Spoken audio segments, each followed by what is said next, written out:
Hello students, আশা করি তোমরা সব ভালো আছো। আমি ভম্বলদার কোচিং সেন্টারের পক্ষ থেকে সুমিত বিশ্বাস আবার একবার তোমাদের সামনে এসে উপস্থিত হয়েছি। এখন দেখো তোমাদের সব ফোর্থ সেমিস্টারের পরীক্ষা চলবে, তাই ফোর্থ সেমিস্টার পরীক্ষা WBSUর আন্ডারে যে সমস্ত পরীক্ষাগুলি চলবে আমি তার সমস্ত সাজেশন তোমাদের একটা একটা করে দিতে শুরু করেছি। দেখো আজকে আমি তোমাদের জন্য নিয়ে এসেছি হিস্ট্রি সাজেশন। দেখো এই ভম্বলদার coaching centre WBSU fourth semester NEP সিস্টেমে হিস্ট্রি 2025 এই প্রশ্নগুলো আমি তোমাদের জন্য সাজেস্ট করছি। তোমরা যদি এই প্রশ্নগুলি পড়ো তাহলে আশা করি সমস্ত প্রশ্ন অ্যাটেম্প করতে পারবে। 10 নম্বরের প্রশ্নের মধ্যে যেগুলো স্টার মার্ক সেগুলো বেশি ভালো করে পড়বে। 1 নম্বর, সম্পদের বহির্গমন কি? ঔপনিবেশিক ভারতের অর্থনীতিতে কি প্রভাব পড়েছিল এর। পরের প্রশ্ন, 1857 সালের মহাবিদ্যের প্রকৃতি বিশ্লেষণ করো।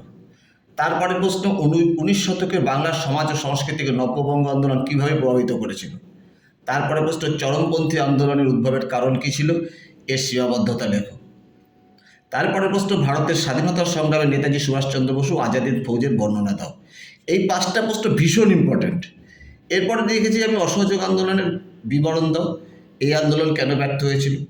আর আরেকটা মাত্র কোশ্চেন লিখেছি 10 নম্বরের জন্য, 1793 খ্রিস্টাব্দে চিরস্থায়ী বন্দোবস্তের মূল বৈশিষ্ট্যগুলি লেখো, গ্রামীণ সমাজে এর কী প্রভাব পড়েছিল। এই প্রশ্নগুলি অবশ্যই ভালো করে পড়ে যাবে, তোমরা অবশ্যই কমন পাবে আমি আশা করি। আর 5 মার্কসের জন্য আমি অল্প কটা প্রশ্ন সাজেস্ট করেছি। সত্য বিলোপ নীতির উপর টিকা লেখো, ভেরি ভেরি ইম্পর্টেন্ট, স্টার্ট দেওয়া আছে দেখবে। 1943 খ্রিস্টাব্দে বাংলার মন্বন্তরের টিকা লেখো, এটাও স্টার্ট দেওয়া আছে। ভারতের জাতীয়তাবাদী আন্দোলনে গদর দলের তাৎপর্য লেখো, স্টার। ভারত ছাড় আন্দোলনের গুরুত্ব বা তাৎপর্য একই জিনিস, এটা লিখবে, এটাও স্টার দিয়েছি। আর খিলাফত আন্দোলন সম্পর্কে লেখো। এই কটা প্রশ্ন অবশ্যই ভালো করে পড়ে যাবে। এছাড়াও মহাবিদ্রোহের ব্যর্থতার কারণ, লালবাল পাল হিসেবে কারা পরিচিত, দ্বৈত শাসন ব্যবস্থা সম্পর্কে টিকা লেখো, অবশিল্পায়ন কী।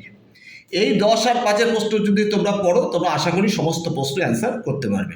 এছাড়া দেখো 2 মার্কের কোনো সাজেশন হয় না, আমি তবু তোমাদের জন্য কয়েকটা প্রশ্ন সাজেস্ট করে রেখেছি, কয়েকটা প্রশ্ন করে যাও, কিছু প্রশ্ন তোমরা অ্যাটেম্প করতে পারবে।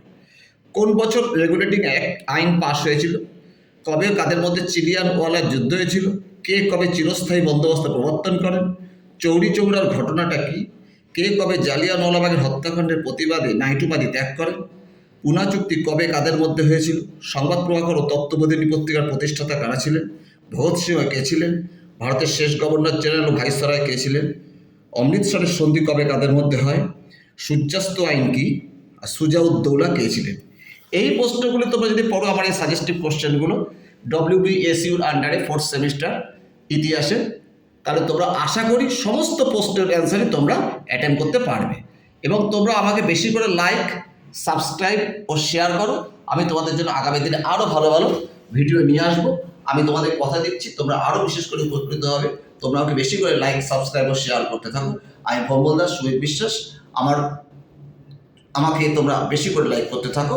আমি আগামী দিনে তোমাদের জন্য আরও ভালো ভালো নিয়ে আসবো, ভিডিও নিয়ে আসবো। আজ এখানেই থাকলো, টাটা, বাই।